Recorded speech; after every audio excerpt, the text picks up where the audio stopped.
오늘 열왕기하 25장 말씀에서는 남유다,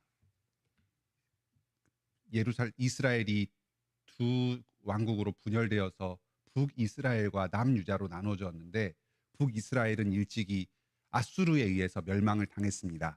이제 남은 남유다, 예루살렘 지역을 중심으로 통치하던 남유다 왕국이 바벨론에 의해서 파괴되는 장면이 오늘 25장에서 그려집니다. 이로 인해서 북이스라엘과 남유다를 합친 이스라엘 전체 왕국은 외세에 의해서 완전히 멸망당했습니다. 오늘 이 예루살렘과 남유다의 멸망을 통해서 우리는 세 가지 교훈을 생각해 보게 됩니다. 첫째는 하나님의 심판의 심각성입니다. 하나님께서는 우리의 죄를 오래 참으시면서 말씀으로 회개토록 권하시는 분이지만, 하지만 그분의 인내는 영원하지는 않으십니다. 주님의 날이 오면 하나님께서는 이스라엘의 모든 죄악을 철저히 심판하십니다. 왕이 눈이 뽑히고 포로로 끌려갑니다. 왕족과 귀족들도 포로로 끌려갑니다. 도시의 모든 기물들이 다 파괴됩니다.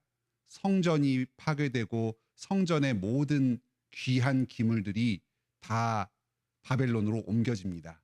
백성들의 삶의 터전도 철저하게 파괴됩니다.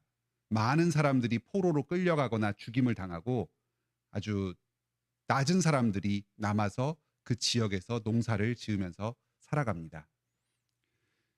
사실 예루살렘이 당한 이 철저한 멸망과 파괴는 어쩌면 이들이 그토록 원했던 삶이 실현되는 모습이기도 합니다.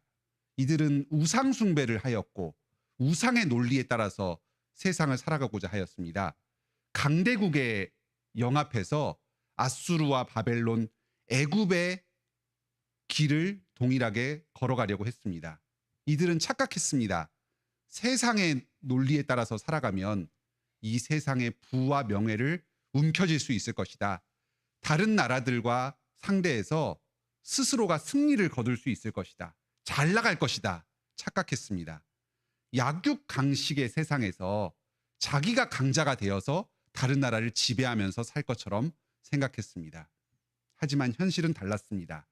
아주 약소한 나라에 불과했고 이들은 다른 강대국에 잡아먹히는 신세가 되었습니다.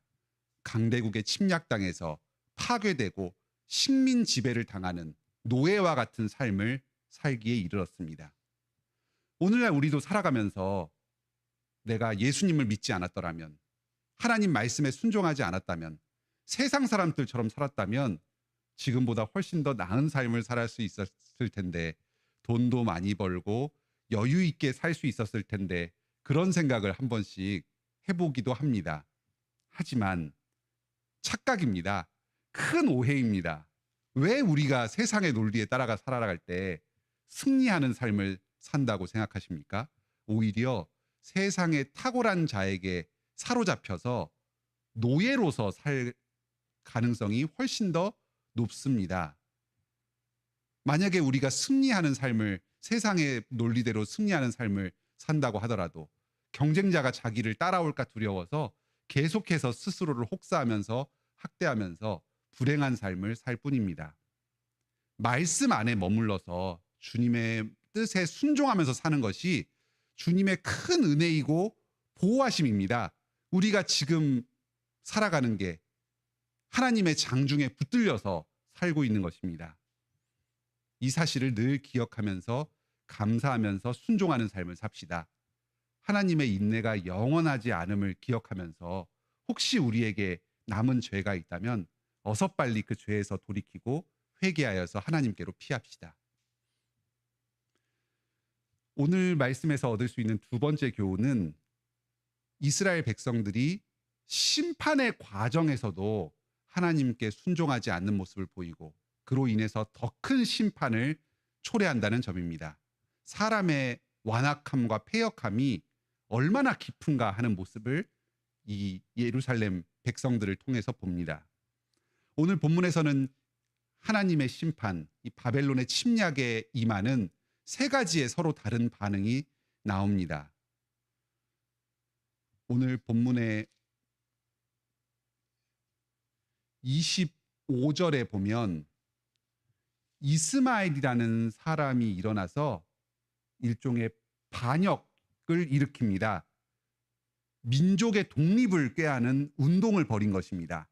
그래서 사람들을 조직해서 바벨론이 세운 총독, 자기 민족의 한 사람이었던 그달리아를 총독으로 세워서 다스리게 했는데 그 총독을 죽이고 민족의 자결권을 행사하겠다고 나섰습니다. 그리고 또 다른 사람들은 26절에 백성과 군대 장관들, 당시의 귀족들이 일어나서 애굽으로 피신합니다. 바벨론의 통치를 거부하고 이들이 자기를 아주 심하게 다룰 것을 두려워해서 자기들과 조금 더 친하게 지냈던 애굽으로 피신해서 거기서 자치구를 이루어서 망명을 하겠다고 합니다. 그런 다음에 나중에 나라의 독립을 다시 되찾으면 다시 원래대로 돌아오겠다. 이런 식으로 하나님의 심판을 피하려는 태도를 보입니다. 심판에 맞서려는 태도, 피하려는 태도를 통해서 하나님께서 이들에게 예비하신 심판을 정당하게 받으려고 하지 않습니다. 마지막 세 번째 태도는 24절에 그달리아의 태도입니다. 그달리아는 이스라엘 백성 중에 한 사람이었는데 바벨론에 의해서 총독으로 세워져서 이 지역을 다스리도록 관할하는 역할을 맡았습니다. 너희는 갈대아인을 섬기기를 두려워하지 말라. 이 땅에 살면서 바벨론 왕을 섬기라. 그리하면 너희가 평안하리라. 이것은 단지 그달리아가 자기에게 맡겨진 총독의 권한을 잘 행사하기 위한 말은 아니었습니다. 예레미야 선지자가 전한 하나님의 말씀을 들어서 옮긴 것이었습니다. 예레미야 선지자는 당시 바벨론의 침략 앞에서 오히려 이 침략을 당해야 한다. 순종해야 한다. 바벨론인들은 하나님께서 세운 사자로서 이스라엘의 우상 숭배와 모든 죄악들을 척결하고 새롭게 하기 위해서 보낸 하나님의 사자다. 이들의 심판에 순종하자. 철저하게 파괴되자. 모든 죄악들이 다 깨어지자. 그러면 우리는 하나님께서 다시 높이실 것이다 하는 어떤 파괴와 구원의 복음을 전하였습니다. 그 당시의 사람들의 생각과는 전혀 다른 방식의 태도였습니다. 독립운동을 일으키자고도 했고 피신하자고도 했는데 오히려 예레미야는 하나님의 말씀에 따라서 철저하게 이 심판에 순종하면서 다시금 세움을 받자고 하였습니다. 그달리아는 이 말을 그대로 따라서 전하였습니다. 이것이 당시의 올바른 태도였습니다. 하나님께서 심판하시고 징계하실 때 이 바벨론인들을 통해서 남겨진 이 지방의 우상들을 모두 척결하고자 하실 때 거기에 철저하게 순종해야 합니다. 낮아져야 합니다. 돌이켜야 합니다. 그러면 그 사람을 다시 하나님께서 높이실 것입니다.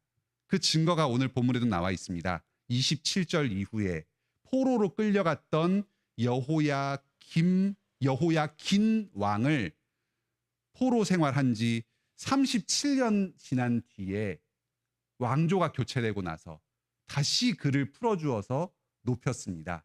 여호야긴 왕에게 무슨 이유가 있어서는 아니었습니다. 하나님의 때가 되었을 때에 이를 풀어주고 다시 높이십니다. 이렇게 예루살렘도 이스라엘 백성들도 하나님께서 하나님의 때가 되면 다시 세우실 것입니다.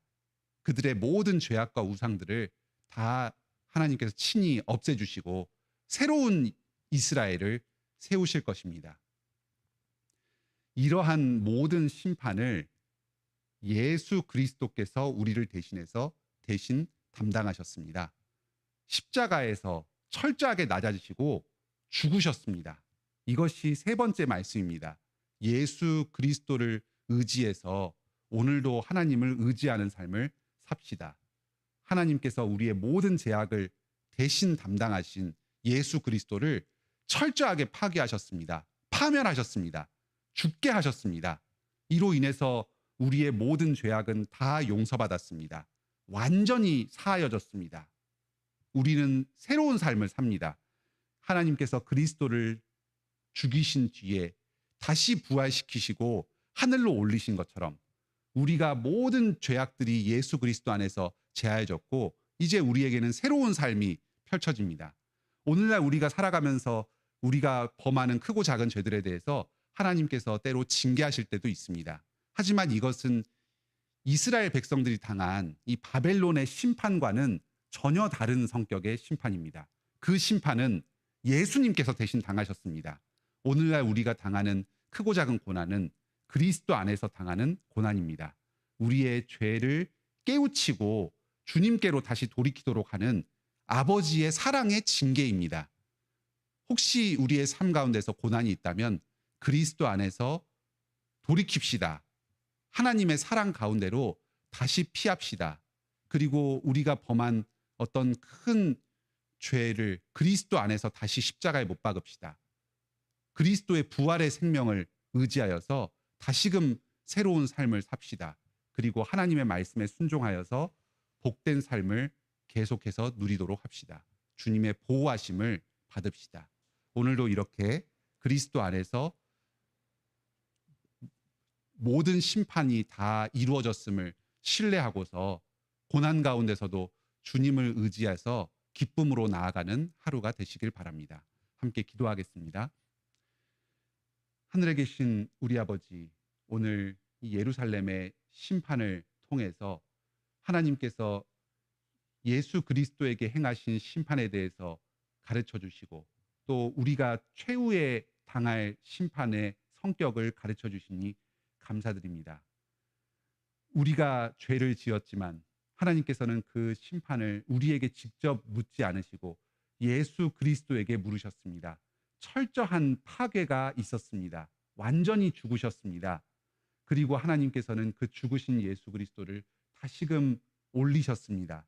살리시고 하늘 높이 올리셨습니다. 우리도 그리스도 안에서 회개함으로 그리스도의 부활 생명에 동참합니다. 이제 죄 짓지 않고 거룩한 삶을 살아갑니다. 지금도 이 세상은 우리를 유혹하고 자기의 뜻에 복종시키려고 하고 우리를 노예로 삼으려고 하지만 말씀의 보호하심 가운데 살아가는 우리는 자유함을 누리며 살아갑니다. 결코 세상의 논리에 따라 살아가지 않고 하나님께서 주신 복된 삶을 살아갑니다. 이 사실에 감사하게 하여 주시옵소서. 계속 주님의 복 안에 머물러 있게 하여 주시옵소서. 주님은 지금도 은혜 베푸시며 우리의 죄악을 인내하시며 회개함으로 주님의 백성들을 불러 모으십니다. 하지만 주님의 인내는 영원하지 않습니다. 주님의 날이 곧 다가올 것입니다. 바벨론의 침략보다 더 큰 심판이 우리에게 임할 것입니다. 예수 그리스도 안에 피한 우리는 심판을 두려워하지 않습니다. 회개하면서 주님 안에 머무르며 기쁨으로 이 심판을 바라봅니다. 주님께서 우리의 원통한 눈물을 모두 닦아주실 것입니다. 우리를 새롭게 하실 것이고 죄악이 척결된 새하늘과 새 땅에서 예수 그리스도와 함께 살아가게 하여 주실 것입니다. 이 복을 저희에게 주신 것을 감사드립니다. 아직도 예수 그리스도의 복음을 듣지 못한 우리 주변에 많은 사람들이 있습니다. 특히 우리 유아세대 교인 중에서 방황하는 성도들이 있습니다. 주님의 심판의 날이 곧 다가오고 있음을 기억하면서 이들을 위해 우리가 간절하게 기도하게 하여 주시옵소서. 우리 가족들, 친척, 친지들, 친구들 중에서 아직도 복음을 듣고 믿지 못한 성도들이 있습니다. 이들을 위해서 우리가 기도하게 하여 주시옵소서. 주님께서 자비를 베풀어 주셔서 이들이 회개하고 주님께 다시 나아오게 하여 주시옵소서. 우리와 함께 예수 그리스도 안에서 구원의 은혜를 누리게 하여 주시옵소서. 추석 연휴가 막바지에 이르고 있습니다. 우리 모든 성도들에게 쉼을 허락하여 주시고 새 힘을 얻어서 또 화요일부터 힘차게 주님께서 맡겨주신 사명을 감당하게 하여 주시옵소서. 예수님의 이름으로 기도드립니다. 아멘. 은혜로운 기도 시간 되시길 바랍니다.